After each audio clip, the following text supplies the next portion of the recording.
Magandang araw sa inyo mga lalabs. Ayan, kwento ko lang po ulit sa inyo itong nangyari po sa akin.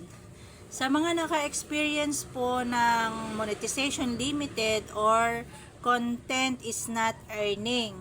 Ayan, kwento ko po sa inyo kung bakit po ako nagkaroon ng ganitong violation.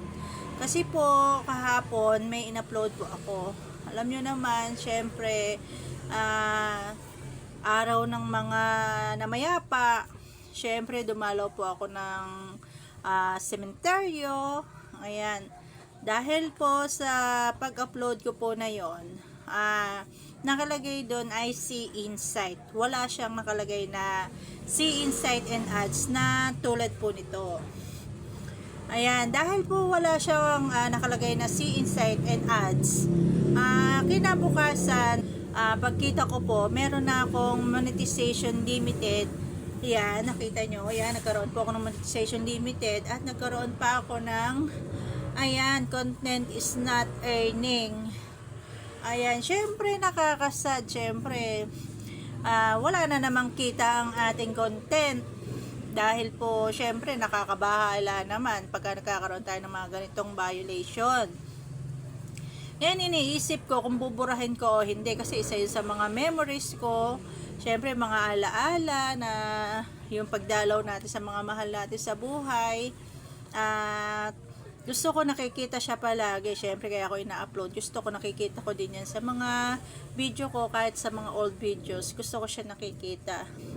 Kaya lang iniisip ko naman, baka manatili yung content is not earning at monetization limited na ito. Binuview ko po kasi siya, ayaw niya ma-view.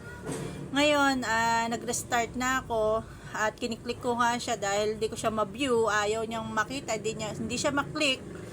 Ngayon, ang ginawa ko na lang, sabi ko, kahit nanghihinayang ako dun sa content ko na yun dahil ayaw ko talaga siyang burahin.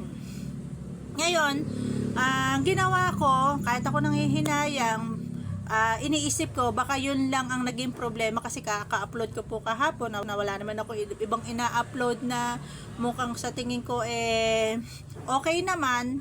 Yun, mukhang sa tingin ko baka doon ako nagkaroon ng problema. Kaya ang ginawa ko, dinilit ko na lang po yung video kong iyon. Hindi na ako nang hinayang. Pero sa totoo, ayoko talagang burahin. Kasi isa to sa mga memories ko na gusto ko nakikita ko yung mga namayapa. Alam nyo na gusto ko nakikita ko pa rin sa mga videos ko kahit na luma na, kasi pag nag-i-scroll ako gusto ko nakikita ko pa rin. Pero ganun pa man, syempre kahit ako nanghihinayang, binura ko na lang siya mga lalabs. Kaya nung pagkabura ko, ang nakita ko ay yan, wala na siya. Diba malinis na mga lalabs? Kasi yun lang ang hinihinala ko na doon lang ako nagkaroon ng problema. Kaya yun na lang po ang ginawa ko, binuro ko yung video kong yon. Kahit na nanghihinayang ko, dinilit ko na lang. Kaya, syempre, ayun, nung pagkabura ko, nung time na yon, nung pagkabura ko, tapos tiningnan ko na siya, wala na siya. O, di ba malinis na, ganun lang po yon pagka kayo nagkaroon ng problema at sa tingin nyo dun kayo may problema, i-delete nyo na lang para malinis po ang ating account. Kasi pagka hindi natin dinilit yon, sayang naman, mawawalan tayo ng earnings sa iba nating mga content.